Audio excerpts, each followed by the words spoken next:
Ce qui est étonnant chez les jeunes, c'est qu'ils peuvent aborder le premier jeune venu et établir avec lui, d'entrée de jeu, une véritable connivence. C'est comme ça que, dès le premier regard, Marie-Laure m'a subjugué. Cette fille avait le geste sûr et léger et une grâce incomparable. Je lui ai trouvé tout de suite toute la distinction du monde et je me suis empressé de le lui faire savoir, moi qui avais le poids de la médiocrité sur les épaules.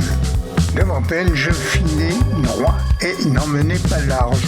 Pourtant, elle avait l'air de me trouver tout à fait convenable, à tel point qu'elle en a tant et tant fait qu'elle a fini par me présenter à sa mère.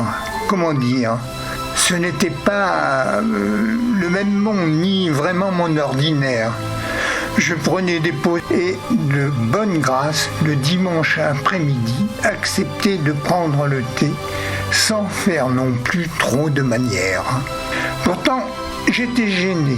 Je sentais bien que quelque chose clochait. Il n'y avait rien de naturel dans cette relation. Il faut dire que sa mère n'était pas une personne quelconque. Elle était très belle et évoluait dans un tourbillon de bonnes manières. Devant cette situation, Marie-Laure était aux anges. Je pouvais m'enhardir avec elle. J'allais jusqu'à lui caresser les seins à travers robe et soutien-gorge. Ce n'était pas grand-chose, mais c'était un premier pas. Un après-midi, devant une tasse de thé, sa mère m'interrogea. « Ma fille me dit que vous êtes un littéraire ?» Je ne savais que répondre. Elle enchaîna aussitôt.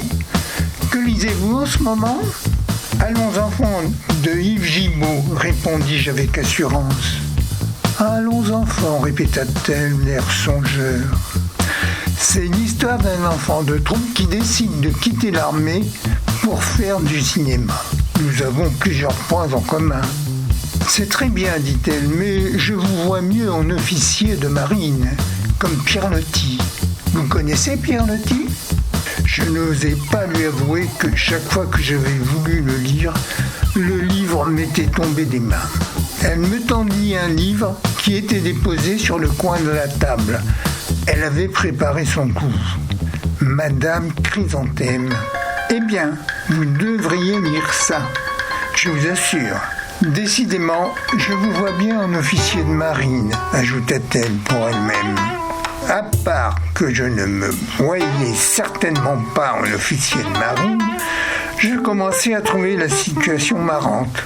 Les jours suivants furent consacrés à la maison-musée de Pierre Loti, qui était très proche et véritablement étonnante.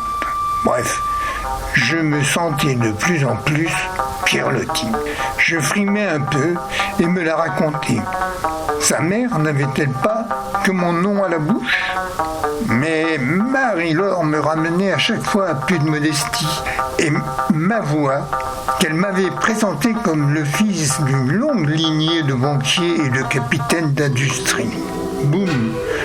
Le choc fut rude et tant pis pour ma pomme. Je n'y étais pour rien. Je protestais avec véhémence, ne pouvant assumer une telle mystification. Je voulais être moi et que moi. « Mais tu n'es que toi, m'assura-t-elle, rien qu'un petit toi. Je vais expliquer à ta mère que c'était qu'une mauvaise plaisanterie. »« Je ne te le conseille pas, ajouta-t-elle en tournant les talons, me laissant devant le fait accompli. Bien entendu, je ne fus plus jamais reçu par sa mère, qui n'avait jamais le loisir de me recevoir et qui en était bien navrée. Quant à Marie-Laure, elle disparut de ma vie. Je n'ai jamais compris pourquoi elle avait monté ce bobard, ni pourquoi sa mère avait fait semblant de croire à un truc pareil. Les rapports mère-fille sont parfois bien compliqués. Je le regrette bien parce qu'elle était vraiment exceptionnelle, en plus d'être très jolie.